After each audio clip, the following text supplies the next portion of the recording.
Bonjour à toutes, bienvenue dans ce nouvel épisode hors série Nos cycles dédié à l'absence de cycle chez la femme. Un format d'épisode conçu pour les femmes souffrant d'aménorrhée secondaire par des femmes souffrant ou ayant souffert également de cette absence de cycle. Moi-même, j'ai connu une période de no-cycle qui a duré beaucoup trop longtemps, près de 10 années masquée en partie par la prise de la pilule contraceptive. Je sais donc à quel point 50% du chemin au moins de la guérison se fait grâce au soutien que l'on trouve au travers des témoignages de personnes comprenant notre situation. J'espère que tu trouveras le soutien et les réponses à certaines de tes questions ou encore que l'écoute de ces épisodes déclencheront certains déclics en toi te permettant de retrouver le chemin de ton cycle féminin. Et si tu souhaites contribuer à ce projet collaboratif en apportant ton témoignage à ton tour, n'hésite pas à me contacter par email à l'adresse suivante alexandraportail@hygienedevie.fr ou encore via la page contact de mon site internet www.hygienedevie.fr avec le chiffre 2. Merci à toi par avance et très belle écoute. Bonjour, moi c'est Lisa, j'ai 29 ans et j'ai été en aménorrhée pendant 3 ans. Donc ça a commencé en août 2022 et ça s'est terminé là tout récemment en août 2025. Donc en fait pour la petite histoire, je prenais la pilule depuis, je sais même plus, depuis que je devais avoir 17 ans. Et donc quand j'ai arrêté la pilule, j'ai pas retrouvé de règles. Voilà, donc j'ai arrêté la pilule parce que déjà j'en avais marre d'avoir des hormones et je partais en région parisienne à cause de mon travail et donc j'allais être loin de mon copain et donc on allait se voir moins souvent et donc voilà, ça avait plus trop de sens pour moi de prendre la pilule.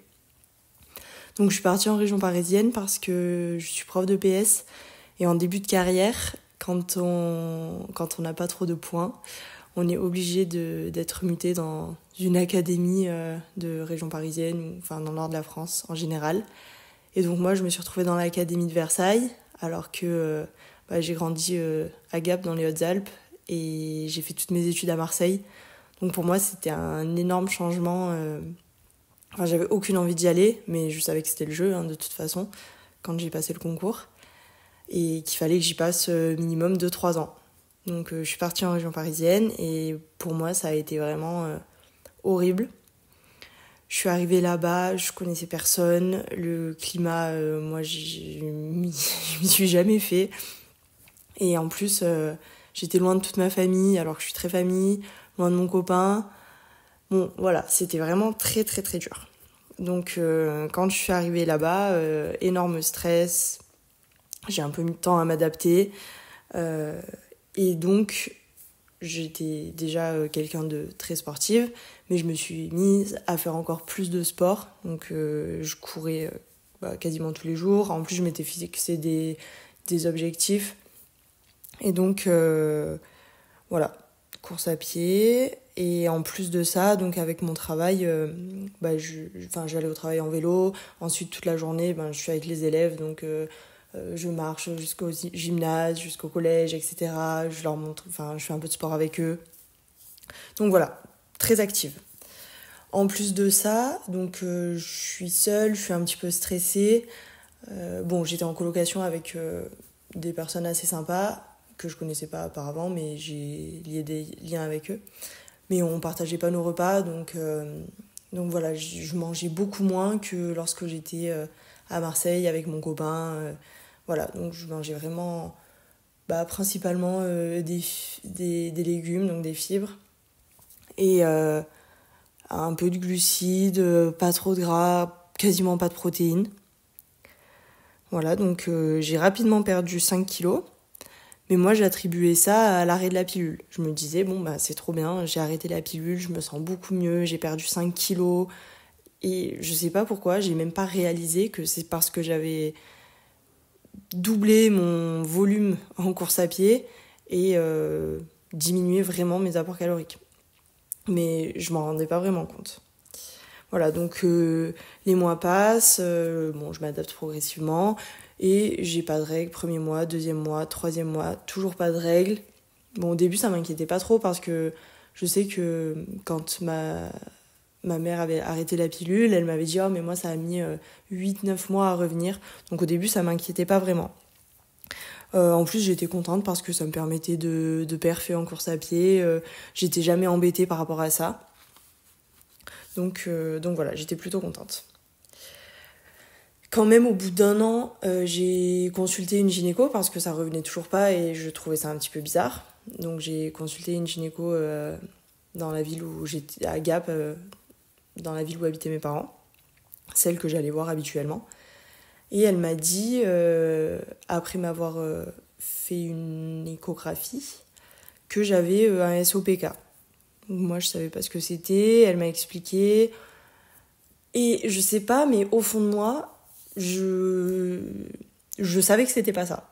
Très bizarre, mais je savais que c'était pas ça parce que moi, quand j'avais mes règles, quand j'étais pas sous contraception, quand j'étais plus jeune, c'était hyper régulier, j'avais jamais eu de troubles du cycle. Voilà. Donc, elle m'a dit que c'était SOPK, mais moi, j'étais assez convaincue que c'était pas ça.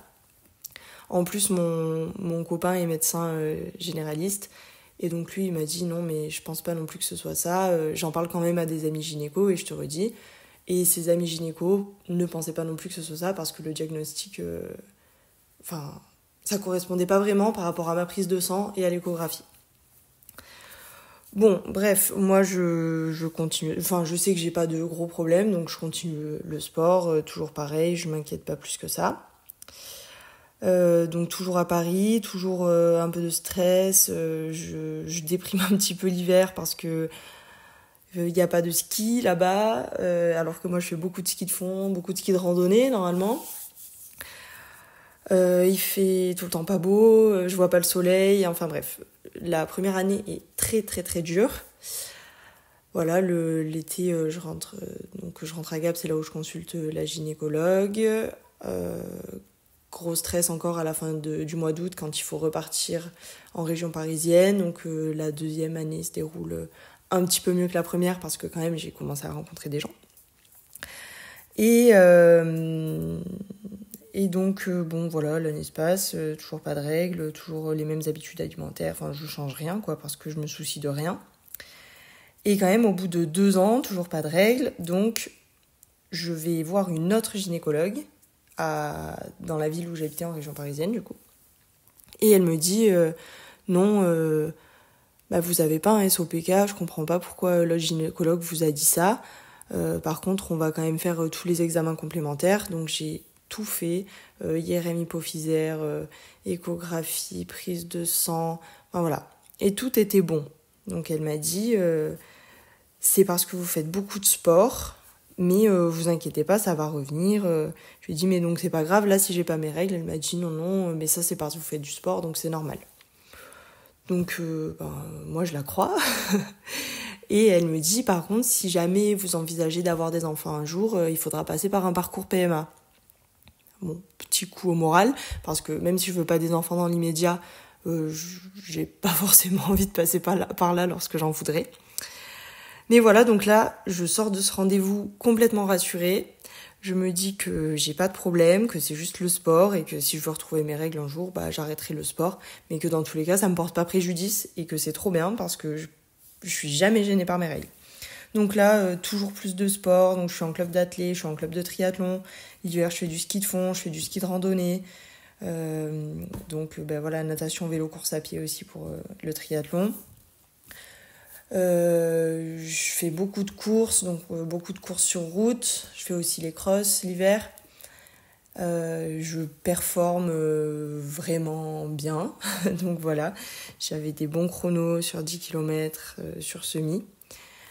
Donc voilà, l'année se déroule. Donc là, on est à ma troisième année. Ma troisième année à Paris se déroule sous le signe de la performance sportive. En plus, j'ai rencontré d'autres amis profs de PS qui font aussi du triathlon et de la course à pied.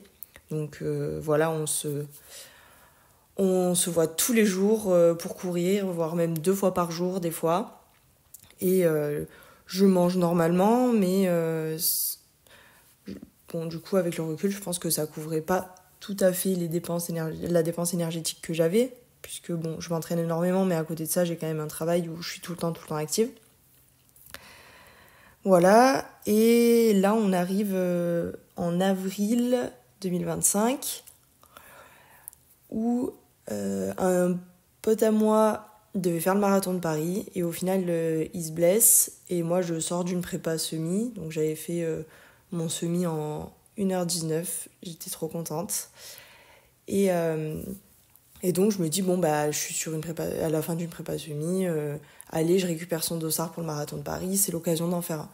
Donc, c'était 2 semaines ou 10 jours avant le marathon. Donc, je me fais 2-3 séances allure marathon, enfin, allure supposée marathon, puisque j'en ai jamais fait et que j'ai pas vraiment de prépa là pour le marathon, mais je faisais tellement un gros volume par semaine que je me suis dit que ça allait passer. Et donc, je fais le marathon en 3 heures. Je suis super contente. Voilà, bon, c'était dur, hein, mais je suis super contente. Et après ce marathon, dur de m'en remettre. J'étais super fatiguée, j'avais plus de motivation pour aller courir. J'avais plus trop envie de faire de sport. J'avais un petit peu mal au moyen fessier. Enfin voilà, je sens que j'ai bien tapé dans les réserves, on va dire, entre mes 10 km, mon semi et ce marathon. Et donc, fin avril 2025, j'ai une grosse réflexion et je me dis, bon, mais là, donc, j'ai un peu diminué le sport. Est-ce que ça serait pas le moment de vraiment me préoccuper de pourquoi j'ai plus mes règles, quoi. Je fais un petit peu des recherches, mais bon, je trouve pas grand-chose et je fais pas des recherches très approfondies. Et donc là, j'entends parler du terme aménorrhée. Et ensuite, un jour par hasard, ça devait être au mois de mai, sur Instagram, je tombe sur une publication d'une fille qui dit oui, depuis que j'ai arrêté la pilule, j'ai plus mes règles. Alors voilà, moi je fais beaucoup de sport. Enfin bref, elle raconte son histoire et moi je me reconnais dedans à 100%. Et donc elle emploie le terme d'aménorrhée hypothalamique. Et donc là, je fais des recherches et je découvre plein de ressources, et notamment Florence Gillet qui a traduit le livre, je crois, Je n'ai plus mes règles. Donc là, je commande le livre, je continue mes recherches, et là, je me dis, mais en fait, c'est ça que j'ai. Je suis en aménorrhée hypothalamique. J'entends aussi parler du terme du Rett syndrome. Et donc là, je m'auto-diagnostique et je me dis, ok, bon, c'est ça que j'ai. Maintenant, il va falloir que je mette tout en œuvre pour guérir. Donc là, j'étais très motivée. Et donc, je me rappelle très bien, le 25 mai, le jour de la fête des mères, je décide de me reprendre en main. Et donc, je prends rendez-vous avec une naturopathe, en l'occurrence Alexandra, qui est la créatrice de ce podcast.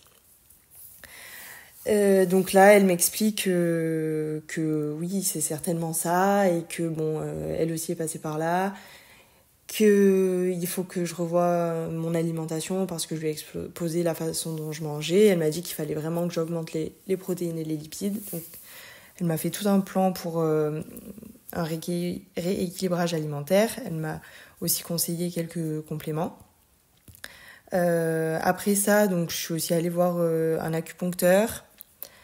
J'ai aussi essayé une séance d'hypnose. Bon, pour moi, ça s'est pas du tout bien passé, mais peut-être que pour vous, si vous voulez essayer, ça se passera bien. Voilà. Donc, des compléments alimentaires. Je prenais des oméga 3, des protéines végétales, parce que même si j'avais essayé d'augmenter mes apports en protéines, ils étaient insuffisants. Et j'ai pris quoi d'autre ? Du plasma marin, voilà, pour compenser les pertes hydriques. Et donc j'ai arrêté le sport. Enfin, arrêté le sport, je m'entends, hein, j'ai pas complètement arrêté de bouger. Mais bizarrement, c'était pas si dur que ça d'arrêter parce que j'ai pu relâcher la pression et j'avais plus d'objectifs, donc je me disais plus bon allez, faut que t'ailles courir, faut que t'ailles faire ta séance, faut que t'ailles faire ton footing, même si j'étais crevée en rentrant du taf. Avant je me disais tout le temps allez, va courir, va faire ton heure de footing. Donc là j'avais plus du tout cette pression, donc ça c'était agréable. Et quand j'allais faire du sport, c'était de la marche, un footing très léger, un peu de natation, du yoga, voilà. Mais j'allais plus me mettre des 12 x 400 sur la piste, voilà. Donc par contre, ce qui a été super dur, ça a été que j'ai pris du poids. Parce que forcément, je faisais beaucoup moins de sport et je mangeais plus et je mangeais à ma faim. Et là, d'ailleurs, c'était dans le deuxième mois qui a suivi la prise de conscience, on va dire, le début de la guérison. J'avais tout le temps faim. Ah oui, parce qu'aussi, il faut savoir que donc, j'ai commencé ce processus de guérison fin mai 2025. Et le 10 juin, j'ai été hospitalisée pendant 5 jours parce que j'ai attrapé la salmonellose. Et donc là, je vous fais pas de dessin, mais j'arrivais plus du tout à manger et je me vidais. Donc j'ai dû être hospitalisée parce que j'étais complètement déshydratée, que j'arrivais plus à manger. Enfin, j'étais dans un très sale état. Et à ce moment-là, j'ai perdu tout le poids que j'avais commencé à prendre, plus encore 6 kilos. Donc j'étais encore plus mince qu'avant. Voilà. Et donc j'ai dû guérir de cette salmonellose. Ça a pris à peu près 2 semaines à ce que je sois de nouveau en forme. Et donc là, j'ai remangé beaucoup plus et j'ai commencé à avoir des signes de fertilité, on va dire.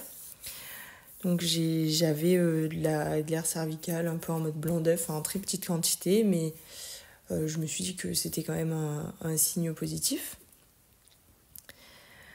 Voilà, je faisais en sorte de manger régulièrement, j'avais augmenté mes protéines, j'avais augmenté mes lipides, j'avais réduit vraiment le sport. Et donc là, j'ai commencé à reprendre du poids. Et donc au final, j'ai pris 6 kilos. Donc pour moi, c'était beaucoup. Et en fait, pendant cette prise de poids, j'avais tout le temps faim. Fallait que je mange. Et je mangeais toutes les 2-3 heures, je pense. Et donc, je grossissais, mais d'un autre côté, j'avais faim. Voilà. Je me suis dit, écoute, ton corps, si t'as faim, c'est qu'il y a une raison. Et au bout de 2 mois, donc en fin juillet, début août, j'ai commencé à plus avoir tout le temps cette faim. Donc ça allait mieux, c'était agréable. Et justement, j'ai commencé à sentir vraiment une sensation de satiété après les repas, alors que cette sensation-là, ça faisait très longtemps que je l'avais pas eue parce que toute cette période où j'étais en aménorrhée, c'est pas que je me restreignais vraiment sur la nourriture, mais c'est que je me disais faut pas trop que je mange parce que sinon je vais être plus lourde, donc je vais courir moins vite. Donc je faisais attention. Donc au final si je me restreignais un petit peu quand même. Et après forcément j'avais des gros moments de craquage. Donc je rentrais du travail à 17h, j'avais trop faim, donc je dégommais un peu les placards. Et après donc je m'en voulais, donc le soir je me disais non mais vas-y là je vais beaucoup moins manger.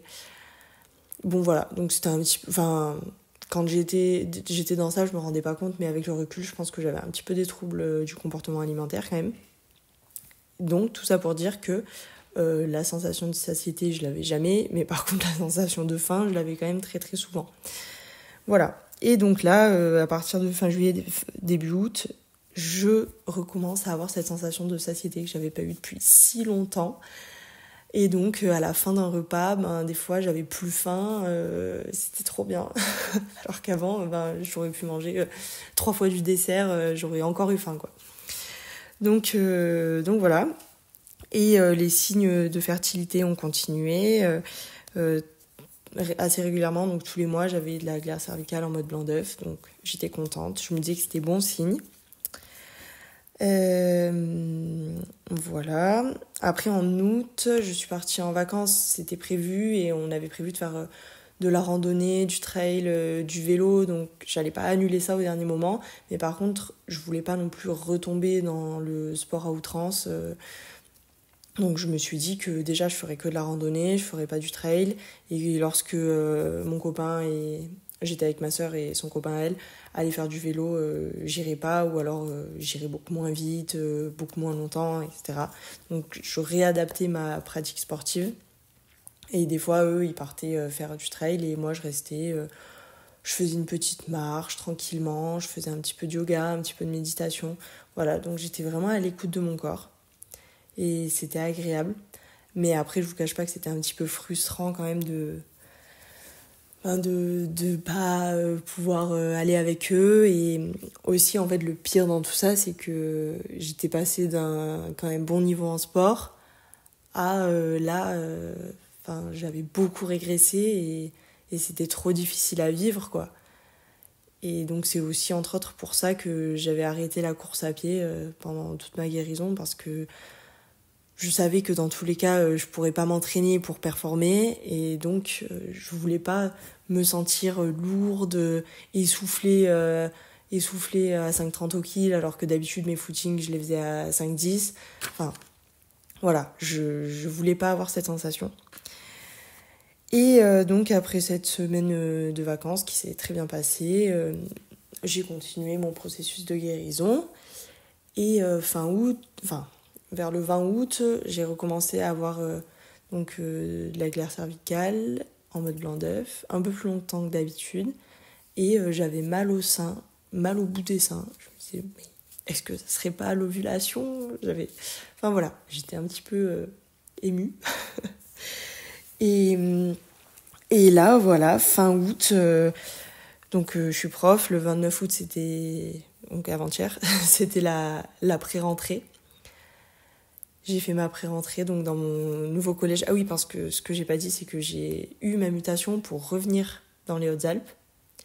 Donc ça a été un soulagement énorme aussi, mais vraiment un soulagement énorme. Et donc j'ai fait ma pré-rentrée. Et le soir, en rentrant chez moi, j'avais mes règles. Donc incroyable, j'étais tellement contente. Voilà. Donc je me suis dit, tous ces efforts ont payé, donc c'est incroyable. J'ai écouté mon corps et en gros, il s'est remis à fonctionner normalement. Et donc je suis vraiment touchée par ça. Et voilà, je me dis que il y a eu tout cet effort au niveau alimentaire, sportif, mais je pense aussi qu'il y a eu une grosse partie qui est due à ce changement d'environnement, le fait que j'ai quitté la région parisienne, que je sois revenue m'installer dans les Hautes-Alpes. Et j'ai l'impression que, en fait, là, quand j'ai fait ma pré-rentrée, ça s'est vraiment concrétisé, quoi. C'est bon, je suis là et je suis plus là-haut. Et donc, mon corps, je pense qu'il a relâché. Enfin, pour moi, c'est pas un hasard si pile le jour de la pré-rentrée, j'ai mes règles. Voilà. Donc, je veux dire à toutes celles qui sont en train de vouloir guérir ou qui hésitent ou qui n'y arrivent pas. Enfin, le processus, il est dur. Enfin, moi, j'ai trouvé ça dur. Il y a plein de moments où j'ai craqué. J'avais ma famille pour me soutenir, mon copain. Mais il y a plein de moments où vraiment j'ai craqué, j'ai pleuré. Je me trouvais grosse. Je me trouvais grasse. Alors qu'avant, c'était plutôt du muscle. Je sentais que les gens voyaient que j'avais grossi et du coup ça me mettait super mal à l'aise. En vrai, je sais que je suis actuellement pas du tout grosse, mais j'étais un peu gênée quand je me mettais en maillot. Enfin, je le suis toujours un petit peu du coup, alors qu'il n'y a pas de raison, quoi. Je le sais très bien et je sais que j'ai encore du travail à faire pour aimer mon corps, pour accepter mon corps. Mais voilà, moi là j'ai pris du gras, donc j'ai pris de la cellulite et du coup Du coup, voilà, c'est pas trop facile le rapport que j'ai avec mon corps. Mais ça va aller. Et puis de toute façon, j'ai retrouvé mes règles, donc c'était la chose la plus importante. Et voilà, donc je suis super contente aussi d'avoir réglé ce problème avec mon alimentation et de pouvoir me dire que bah, ça y est, là j'ai mangé, j'ai plus faim. Et de vraiment pouvoir m'écouter. Par exemple, là, ce matin, je suis allée trottiner un petit peu pour la première fois depuis très longtemps. Et quand je suis rentrée, ben, j'avais un petit peu faim. Même si c'était 10h du matin, ben, j'ai mangé un petit biscuit parce que j'avais faim. Et voilà, enfin, c'est pas la fin du monde. Donc j'ai beaucoup appris en 3 mois. Beaucoup appris sur mon corps. Et maintenant, je veux bien sûr faire en sorte que mes cycles reviennent régulièrement. Je veux plus perdre ce cycle qui est si précieux.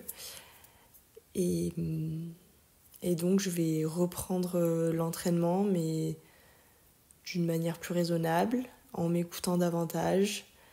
Et j'ai aussi acheté un livre de Émilie Rimbert, il me semble.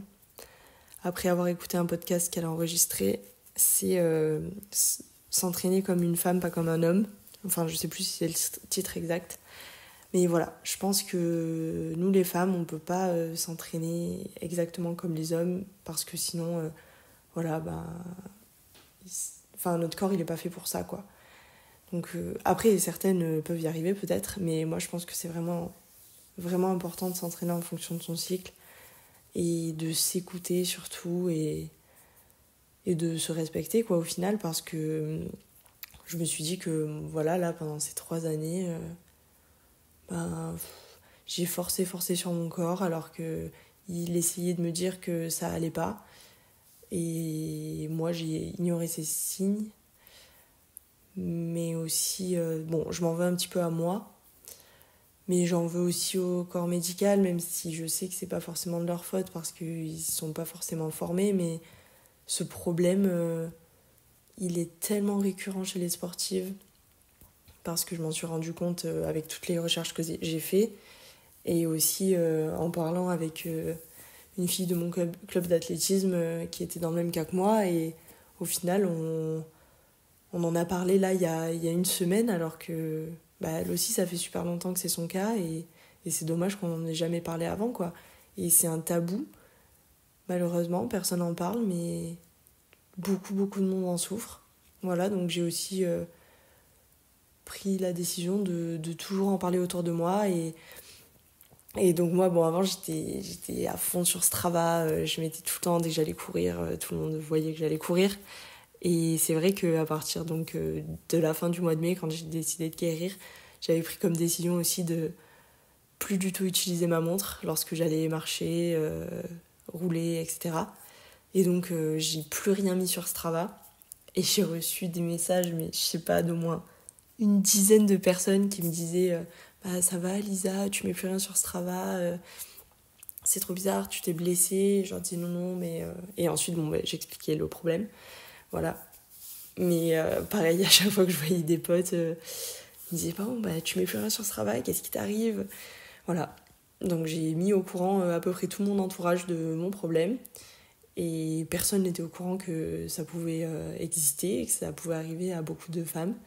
Et donc voilà, je pense que j'ai fait un petit peu ma part du travail au niveau de la communication par rapport à ça. Voilà, je crois que j'ai à peu près tout dit. Enfin, j'ai certainement oublié plein de choses, mais c'est un petit peu difficile comme exercice quand on n'a pas l'habitude de faire un récit comme ça de son histoire.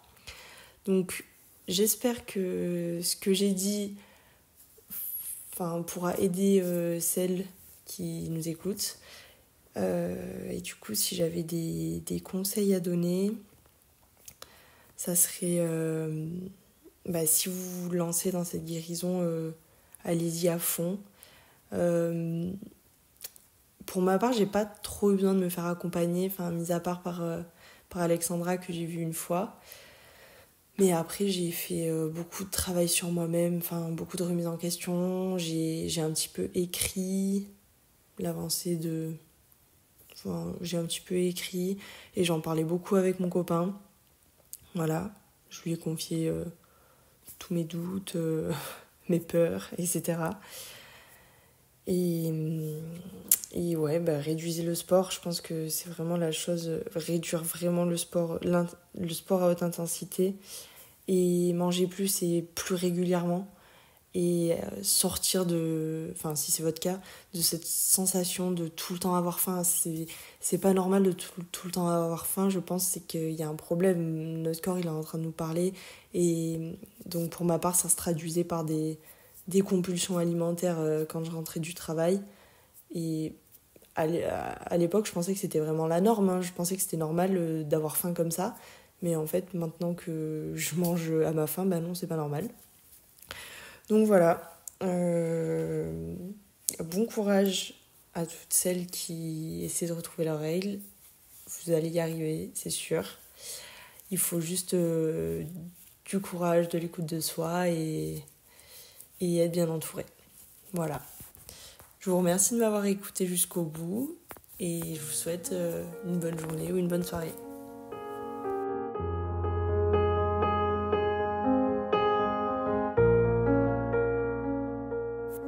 Bonjour à toutes et à tous, donc moi je m'appelle Antoine, je suis le copain de Lisa depuis maintenant plus de 6 ans.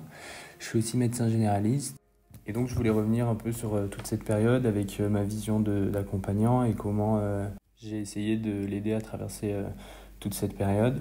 Donc pour remettre un peu de contexte, c'est vrai qu'on fait tous les deux beaucoup de sport, donc à un niveau amateur, hein, mais on en fait suffisamment pour que ça prenne la majeure partie de notre temps libre. Voilà, on vient de familles qui sont très sportives aussi, donc on a toujours plus ou moins baigné là-dedans. Et on en fait de manière compétitive, hein, donc avec des objectifs qui jalonnent un peu notre vie. Voilà, c'est quand même comme ça qu'on se définit aussi socialement, je pense. Donc voilà, tout ça pour dire qu'on a toujours fait du sport, hein, mais plus particulièrement ces dernières années. Donc voilà, je ne vais pas revenir sur tout le diagnostic et tout ce qui a été mis en place parce que Lisa a très bien détaillé dans sa partie. Mais il faut savoir que donc, Lisa avait une aménorrhée qu'on dit secondaire parce que quand elle était plus jeune, donc avant la mise en place de la pilule et donc des cycles artificiels, elle avait toujours eu des cycles réguliers. Voilà. Ce diagnostic d'aménorrhée hypothalamique donc par carence énergétique, c'est donc un diagnostic d'élimination. Ce qui veut dire que pour pouvoir poser ce diagnostic, ça implique qu'on ait éliminé d'autres diagnostics et donc fait des examens complémentaires avec notamment des prises de sang, des imageries, des tests d'épreuves avec des traitements médicamenteux. Donc voilà, pour pouvoir poser ce diagnostic, ça implique qu'on ait donc écarté d'autres diagnostics qui sont pris en charge différemment. Donc ce diagnostic d'aménorrhée hypothalamique fonctionnelle, donc qui implique qu'il n'y ait pas de pathologie organique qu'on aurait retrouvé lors de tous les examens complémentaires qu'on a pu faire.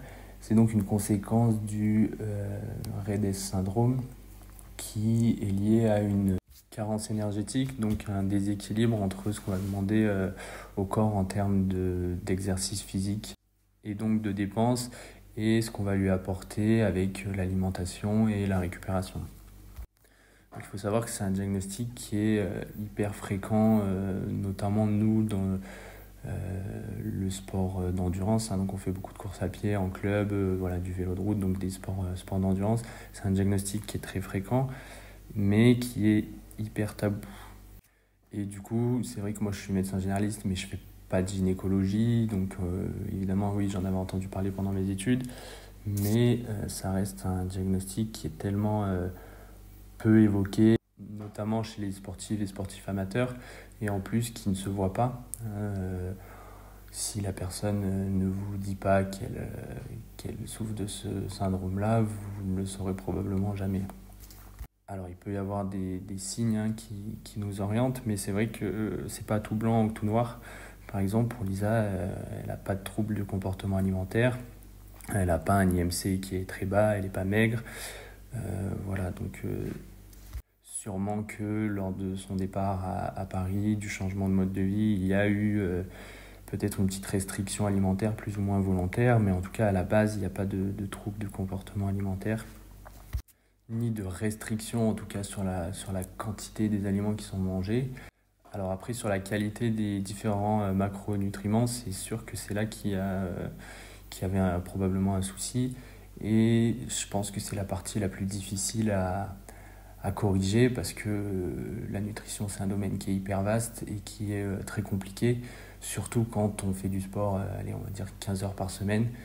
On n'a pas les mêmes besoins que quelqu'un qui est sédentaire et il y a très peu de prévention qui est faite pour ces sportifs-là. On entend beaucoup parler de ce qu'il faut manger d'après les études et les slogans publicitaires, mais ça, c'est des recommandations qui sont basées sur des grandes cohortes de population et des personnes qui sont, sinon sédentaires, en tout cas pas sportifs à ce point-là. Donc avant de revenir sur la prise en charge, je voulais finir avec le côté diagnostic et tous les signes qui peuvent être repérés. Je pense que l'exemple de Lisa, il est assez marquant aussi avec le côté psychologique. Je pense qu'il joue, qui en tout cas a joué un rôle majeur avec donc le changement de mode de vie, le départ à Paris, le fait que c'était un petit peu compliqué au niveau psychologique à ce moment-là. Alors encore une fois, c'était pas tout blanc tout noir, il n'y avait pas de grosse dépression, il n'y a pas de... Voilà, c'est juste un petit changement dans le moral sans que ça se voit de l'extérieur. Forcément, si on la connaît pas, il y a une fluctuation du moral, mais comme on peut tout savoir avec certains événements de vie qu'on ne contrôle pas. Je pense que ce qui rend aussi ce diagnostic difficile à évoquer, en plus du tabou et du fait qu'on entende très peu parler, c'est vrai que, par exemple, au niveau du club d'athlétisme et même de tous les gens qu'on côtoie quand on fait du sport, avant que ça arrive à Lisa, on en avait, en tout cas moi, quasiment jamais entendu parler. Et donc Lisa, elle a fait le choix d'en parler ouvertement, d'en parler librement à tous ceux qui lui posaient la question de savoir pourquoi elle avait autant diminué le sport. Et ça a amené plein de personnes à se confier à elle et en fait c'est assez impressionnant le nombre de personnes qui sont touchées par ce syndrome-là. Oui. Donc pour revenir sur la prise en charge, c'est vrai que du coup le diagnostic a été long à mettre en place, avec notamment tous ces autres diagnostics qu'il faut éliminer, mais surtout ce qui est long et qui prend du temps, je pense que c'est l'acceptation de tout ça, surtout quand on est dans une démarche de sport à ce niveau-là, qu'on a des objectifs assez régulièrement, c'est assez difficile d'accepter qu'il va falloir couper en fait, et qu'il n'y a pas d'autres solutions, en tout cas pas d'autres traitements étiologiques qui traitent la cause du problème. Et donc je pense que toute cette démarche d'acceptation, ça prend du temps et c'est normal. On a quand même, quand on est sportif comme ça, ça nous définit un petit peu, que ce soit socialement ou même l'image qu'on peut avoir de notre corps, etc. Et donc je pense que c'est indispensable que ce soit une démarche personnelle. Je pense que quand on connaît les sportifs à ce niveau-là et l'attachement qu'ils ont à leur sport, qui en fait est devenu un mode de vie, c'est pas à la première consultation, alors même si c'est un professionnel de santé qui vous le dit, qu'il va falloir réduire le sport pour prendre en charge cette pathologie-là. Voilà, je pense que la première fois c'est difficilement entendable et il y a tout un travail à faire sur soi avant d'accepter ça et d'accepter ce genre de prise en charge dont on sait qu'il va être long et surtout on n'a pas de date butoir, on ne peut pas donner un chiffre, que ce soit en semaine, en mois, en année. C'est très compliqué d'avoir une vision même à moyen terme sur ce qui va se passer. Et ça, c'est quelque chose qui est très difficile aussi. On met en pause, mais on ne sait pas dire combien de temps ça va prendre pour que notre corps se remette sous ces, en général, mois ou années où il a mis en pause toute cette axe hypothalamo-hypophyso-gonadique. Alors après, il n'y a pas qu'une seule façon de se faire prendre en charge. Si on n'est pas prêt à accepter qu'il va falloir diminuer drastiquement l'activité physique. Donc ça, c'est vraiment le traitement étiologique, avec... si on veut traiter la cause, il n'y a pas d'autres solutions possibles. Il faut faire un petit peu moins de sport, il faut augmenter les apports énergétiques. Mais c'est sûr que c'est pas entendable pour tout sportif. Il y a des sportifs de haut niveau, des sportifs professionnels dont c'est le métier. C'est pas pour autant qu'il n'y a pas d'autres chemins possibles. Et je pense que se faire suivre, c'est indispensable, notamment par des médecins du sport ou des gynécologues qui sont sensibilisés à tout ça, avec des prises de sang qu'il faudra faire pour suivre un peu l'évolution du taux d'hormones, vérifier qu'il n'y ait pas de fragilité au niveau osseux, avec la réalisation de densitométrie pour dépister une éventuelle ostéoporose. Et donc tout ça, ça implique d'avoir un suivi soit par un médecin du sport, soit par une gynécologue qui sont sensibilisés à tout ça. Et parfois mettre en place un traitement hormonal substitutif pour pallier à la carence d'œstrogène, qui peut être préjudiciable à long terme avec aussi une augmentation du risque cardiovasculaire. Voilà. Mais le cœur du problème, ça va être de corriger cette carence d'apport. Et ça va être tout le cœur de l'enjeu, parce que y a à la fois une modification de la quantité de ce qu'on mange, mais aussi bien souvent de la qualité des macronutriments qu'on apporte. Et pour ça, il va falloir se faire suivre par quelqu'un, donc soit un médecin nutritionniste, soit une prise en charge par un ou une diététicienne. Pour Lisa, ça a été une naturopathe. Je pense que après, chacun fait avec sa vision et aussi son entourage et ce qu'il est possible de faire, mais c'est vraiment le nerf de la guerre et il faut trouver quelqu'un de compétent dans la prise en charge des sportifs. Voilà, je pense que par exemple pour le cas de Lisa, on a toujours eu l'impression de bien manger, de manger équilibré, de manger sainement, mais il y avait une carence en apport de différentes choses, de protéines, les oméga 3, etc.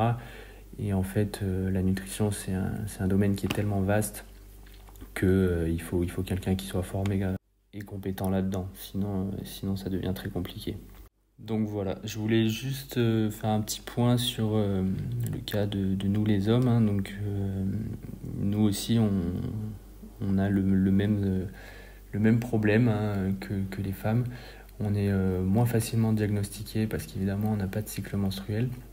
Mais oui, nous aussi, cet axe-là, il se met au repos quand on est en surentraînement ou en Raynaud syndrome. Mais voilà, il faut savoir que ça existe aussi chez les hommes. Il y a des signes à regarder. Donc, pour les sportifs qui se connaissent bien, une baisse des performances, une augmentation de la fatigue. Il y a d'autres symptômes comme une diminution de la libido, on peut devenir un peu plus irritable, une baisse de motivation, des difficultés à se concentrer, des troubles de la mémoire, etc. Voilà, c'est des symptômes auxquels il faut faire attention. S'ils commencent à s'installer un peu durablement, il faut savoir que nous aussi on peut être touché, et plus on laisse ces symptômes-là s'installer, plus ça va être difficile de revenir à un état antérieur, disons, qui n'est pas pathologique. Voilà, donc apprenez à écouter votre corps, à écouter un peu les signaux qu'il vous envoie. Alors moi je donne des conseils, mais en tant que sportif, je sais très bien comment ça se passe. Je suis le premier à tomber dans ces travers-là. Donc, alors que pourtant j'y suis un peu sensibilisé. Donc voilà, c'est compliqué, mais c'est des choses auxquelles il faut faire attention. Et voilà, même si c'est facile de se monter un peu la tête et d'entrer dans ce tunnel de la performance et de tout mettre en place pour arriver à des objectifs. Alors c'est très bien, mais voilà, il faut penser aussi un peu à sa santé et apprendre à faire attention. Voilà, donc merci de nous avoir écoutés et prenez soin de vous.